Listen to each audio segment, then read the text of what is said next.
बिस्मिल्लाहिर्रहमानिर्रहीम। नाजरीन, मैं हूं आपका मेज़बान मेहदी हसन आमिर और इस वक्त आप हमारा चैनल सोनी धरती देख रहे हैं। आज मैं आपको जिस नौजवान से मिलाना चाहता हूं उसकी बहुत सारी खूबियां हैं, लेकिन इस वक्त हम उनकी एक ही खूबी पे बात करेंगे। वैसे तो वो तालीम के हवाले से भी उनका अपना एक नाम है, फ़लसफ़े के हवाले से भी उनकी पहचान है और साथ ही वो यूट्यूबर भी हैं।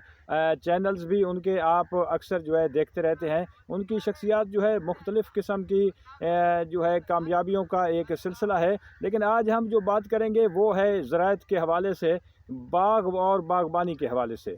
मैं उनका तारुफ़ आपके सामने पेश करता हूँ और बिला ताख़ीर अपनी बात आगे बढ़ाते हैं। वो इस इलाके के मशहूर मारूफ़ नौजवान हैं आसिफ़ अल मशरक़ी।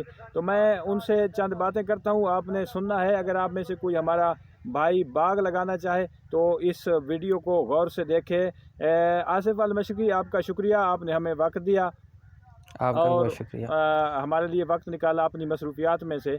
सबसे पहले तो हमें ये बताएं, हमारे नाज़रीन को भी इस बात का बड़ा इश्तियाक होगा यकीनन, कि आप रवायती जो तरीक़ा काश्त है हमारे थाल में उससे हट के ये बाग़बानी का ख़्याल आपको कैसे आया? जी, सबसे पहले तो शुक्रिया आप तशरीफ़ लाए यहाँ पे मेरे यहाँ। तो मुझे असल में दोस्तों ने मशवरा दिया जो ज़राअत से मुंसलिक हैं, जो फ़ील्ड असिस्टेंट हैं, कुछ लोग काफ़ी पढ़े लिखे हैं, एमफ़िल भी कर रहे हैं ज़राअत में। तो उन्होंने कहा कि यार आप बागात की तरफ आएँ, क्योंकि गंदम और चना यहाँ थल में काश्त होता है, तो उसमें ज़मींदार जितनी भी उसके अगर सैकड़ों एकड़ भी हैं तो उसका हैंड टू माउथ गुज़ारा होता है, यानी कि मुश्किल से। तो बागात की तरफ आए तो हमें अब नज़र आ रहा है कि इसमें बहुत बड़ा प्रॉफ़िट है, यानी कि दोस्तों की वजह से और कुछ ज़ाती सोच थी, इसलिए हमने ये कदम उठाया। बिल्कुल सही है।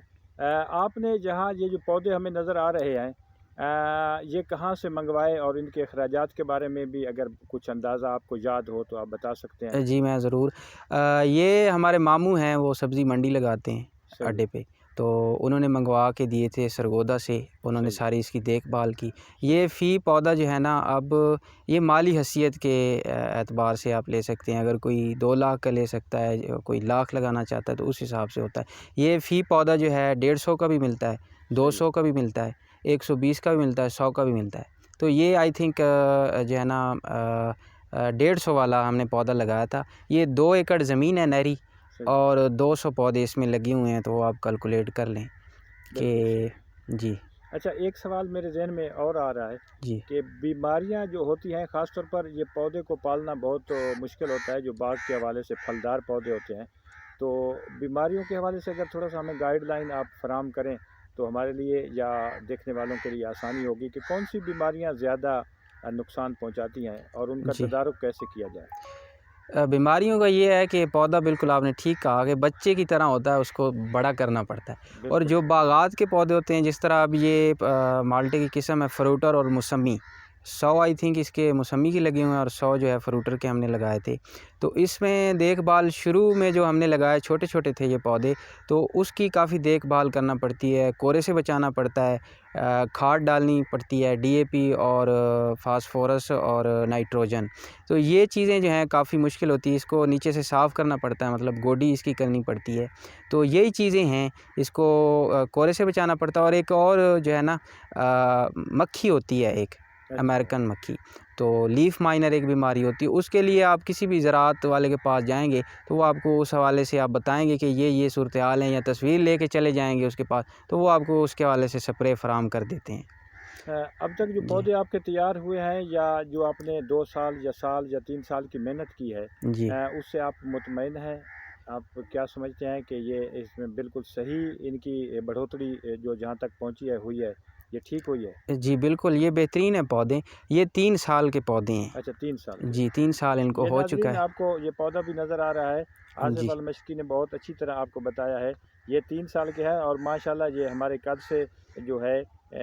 आदमी के, इंसान के कद से बड़ा नज़र आ रहा है।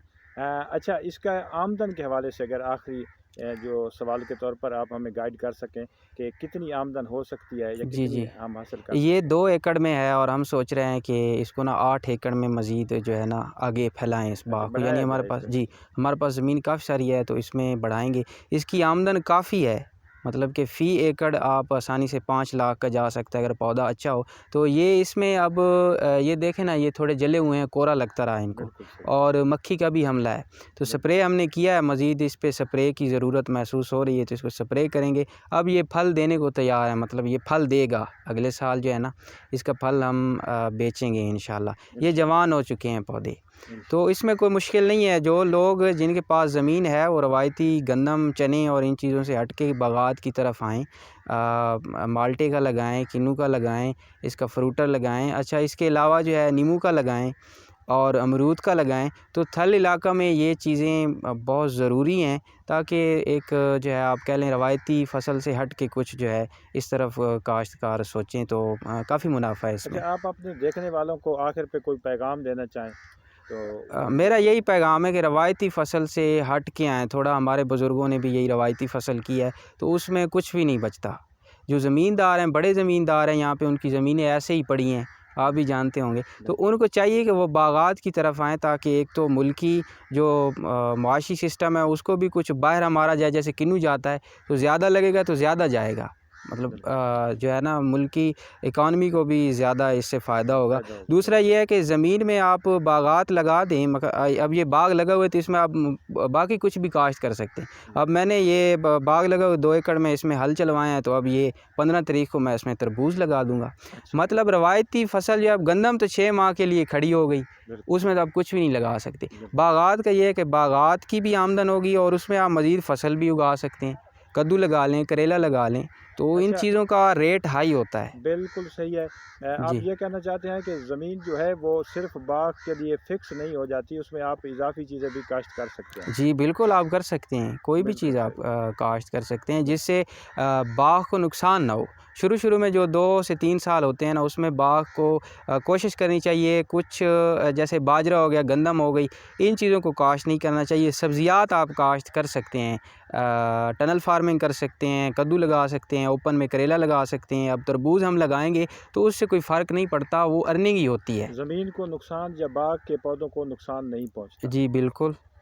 जी। बहुत शुक्रिया आसिफ़ अल मशकी। नाज़रीन, आपने देखा और सुना भी सही कि हमारे नौजवान जो है वो तब्दीली की तरफ जा रहे हैं, और इंशाल्लाह ये तब्दीली जो है ये ना सिर्फ़ उनकी और हमारी मईशत में जो है तब्दीली साबित होगी, बेहतरी का बायस होगी, बल्कि ये जो है मुल्की मईशत में भी एक इनकलाब होगा। आपने जो बातें सुनी, अगर आप उन पे गौर करें और साथ अमल करेंगे तो इंशाल्लाह हालात बेहतर हो सकते हैं। आसिफ़ अल मशकी, आपका बहुत शुक्रिया। बहुत शुक्रिया नाज़रीन, आपका। आपका भी दिल की गहराइयों से शुक्रिया, आपने हमें देखा, और इंशाल्लाह मज़ीद नई वीडियोज़ के साथ आपकी खिदमत में हाज़िर होंगे। अल्लाह हाफ़िज़।